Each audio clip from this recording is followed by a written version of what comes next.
pagdating po dito sa natapos na tayo ng 125 na Philippine Republic sa kabuuan po naka-include ito sa piyesta.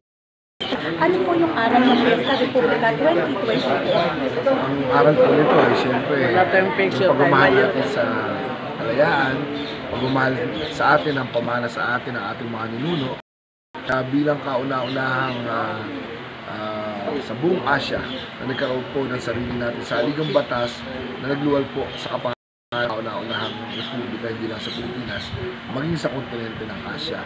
So ang higit na dapat na tanawin natin araw dito ay yung maturity natin kalayaan.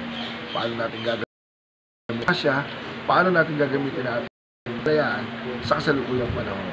Sana ay magamit natin ito sa higit pa natin pagka-Pilipino, higit pang pagmamahal sa kapayapaan at higit pang pagpapahalaga sa buhay at karapatan ng bawat isang Pilipino na naging ligasiya at pamana sa atin ng unang Republika ng Pilipinas.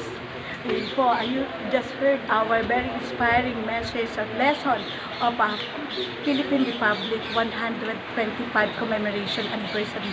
You've heard our beloved Mayor Attorney Christian Jonicio Natividad. This is MJ Olvino Balaguer of DCMJ Online, Dawa, Sakat, Makabuluhang Journalismo, Your Happiness Channel.